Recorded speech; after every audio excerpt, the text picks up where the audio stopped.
Ava was a young girl with tired eyes and a quiet strength hidden deep inside her heart. She lived alone in a small rented house at the edge of the town. The house was old, the walls were cracked, and the roof leaked during rain. But for Ava, it was still a home. It was the only place where she could breathe freely after long, exhausting days at work. Ava had moved to this town for her job. She had no parents here, no close relatives, and no one to stand beside her when things went wrong. Still, she worked honestly, believing that hard work would protect her from every hardship. She was wrong. Her job was in a private office where her manager was cruel and greedy. Ava worked extra hours, completed files on time, and never complained. But when salary day came, her manager delayed payment again and again. Next week, he would say, "Company problem," he would lie. "Be patient," he would add coldly. That one month, Ava didn't receive her salary at all. She counted her savings again and again, hoping she had enough to survive. Food came first. Electricity bill came next. By the time she reached the rent, her hands were empty. It was just 1 month's rent. Ava decided to speak honestly to her house owner. She believed that truth and politeness would be enough. The house owner was a rough, uneducated man. He cared only about money, not people. When Ava knocked on his door, her heart was beating fast. "Sir," she said softly, "I will pay the rent next month with extra money. My salary was delayed because of my job. Please give me just 1 month." The house owner didn't even let her finish. "No rent, no house," he shouted. "You people always make excuses. I don't care about your job." Ava tried again, her voice shaking. "It's only 1 month. I have never delayed before. Please understand." But understanding was something that man never learned. The very next morning, when Ava returned from searching for help at her office, she saw her worst nightmare. Her belongings were thrown outside. Her clothes, books, utensils, everything lay on the dusty road. Neighbors watched silently. No one helped.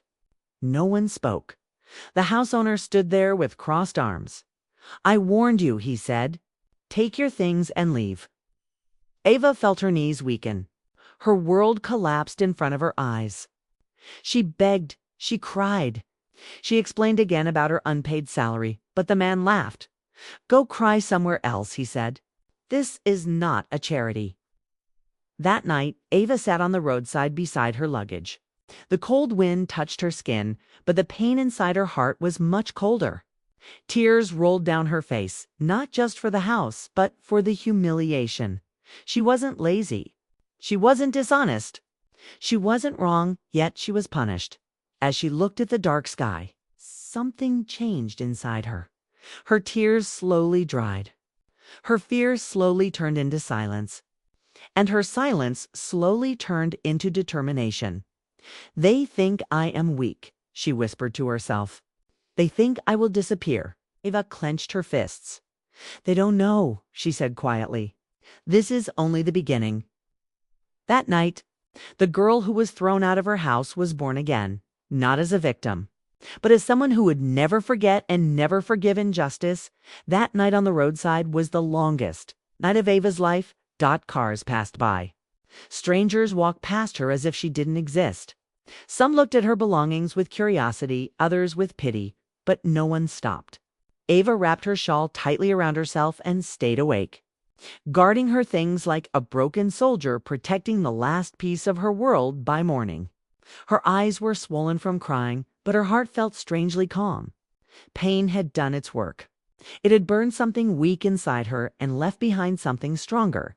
She needed shelter first. Ava carried her bags to a small, cheap women's hostel on the other side of town.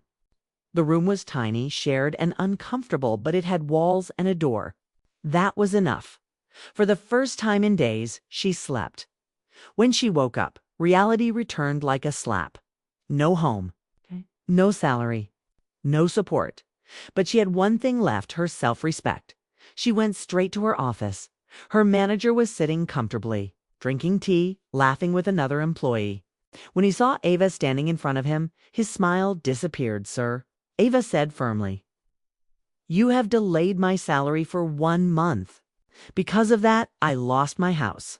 I need my payment today." Her manager leaned back in his chair, annoyed. "Why are you creating drama?" he said. "You should manage your personal problems. Do your work quietly." That moment changed Ava forever. Something snapped inside her. "No," she said, surprising even herself. "My work is done. Your duty is to pay me." The office went silent. The manager stood up, angry. "If you don't like it here, you can leave," he said coldly. "There are many girls waiting for this job." Ava looked straight into his eyes. "I will leave," she said, but not quietly. That same day, she resigned. People thought she was foolish. A young girl alone, jobless, without a home, leaving her job willingly. But Ava knew something they didn't. Single quotes. She had been silent for too long. Now she started fighting back. Ava gathered proof. Old messages, salary promises, work records. Everything that showed how the manager had cheated her. She learned about labor laws. She spoke to people.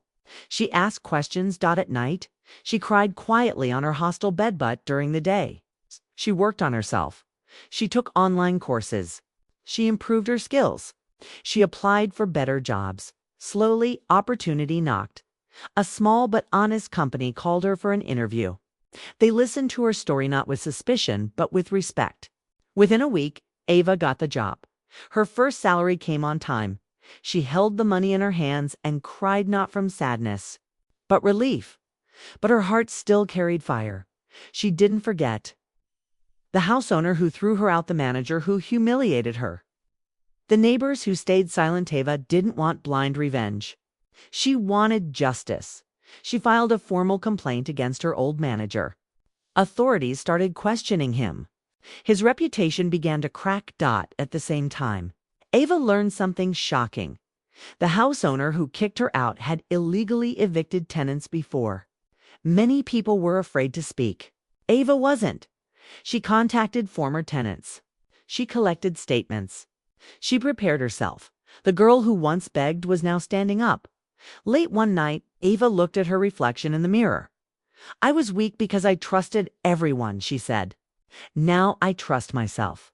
Her pain had become her power. Her tears had become her courage. And the people who thought they had destroyed her life had no idea their time was coming. Ava no longer looked like the girl who cried on the roadside. She walked with confidence now. She spoke with clarity. And most importantly, she was no longer afraid. Her complaint against the old manager began to take effect. Labor officials visited the office unexpectedly. Salary records were checked.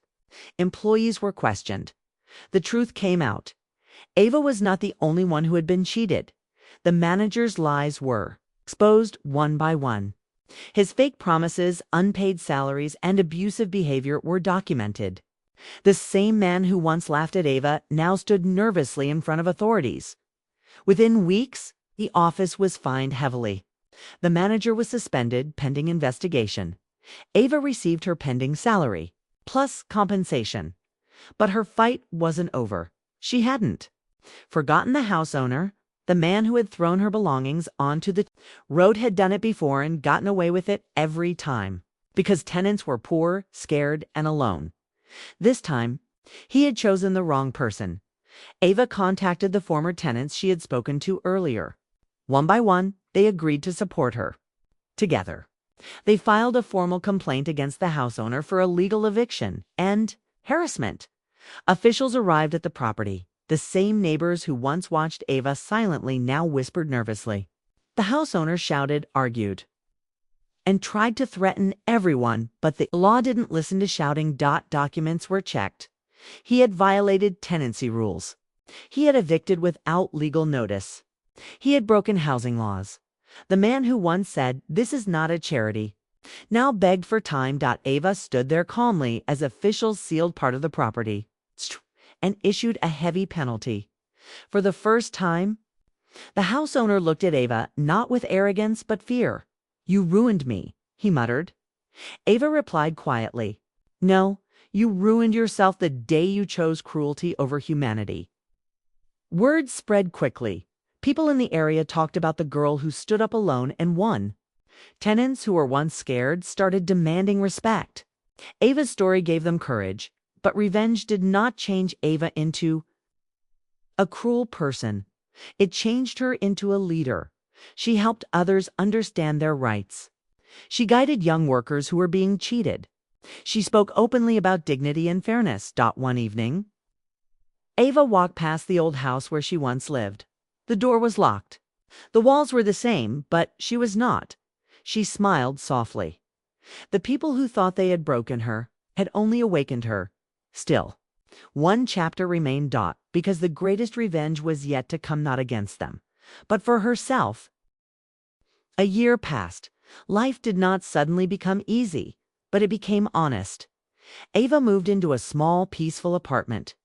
It wasn't fancy, but it was hers, earned with dignity, not fear. She paid rent on time, not because she was scared anymore, but because she finally had stability. Her job changed too. After the case against her former manager, Ava was offered a position at a new company, one that respected its workers. Her dedication, patience, and intelligence stood out. Slowly, she climbed higher. The same girl who once begged for her salary now signed paychecks for others, but Ava didn't forget her past. She started helping people like herself, young workers whose salaries were delayed, tenants who were mistreated, women who were silenced because they were poor or alone. She volunteered with a legal aid group, sharing her story openly. People listened because her pain was real. One day, fate brought her face to face with the house owner again. He stood outside a government office, older, weaker, and defeated. His properties had reduced. His arrogance was gone. He recognized Ava instantly. For a moment, silence filled the air. Then he lowered his eyes. "I was wrong," he said quietly. "I thought power meant control." Ava looked at him, not with anger, not with pride, but with calm strength. "Power," she said, "is choosing humanity when you don't have to." She walked away. That moment wasn't victory over him, it was victory over her past. Months later, Ava stood in front of a small gathering, speaking to young workers. She ended her talk with words that came from her heart. "They tried to break me when I was already struggling. They thought silence meant weakness. But silence is only the beginning of a voice." Applause filled the room. Ava smiled, not because she had taken revenge, but because she had risen. Her revenge was not destruction. Her revenge was success, dignity, and growth, and the world that once pushed her into the street now watched her walk forward strong, respected, and unafraid.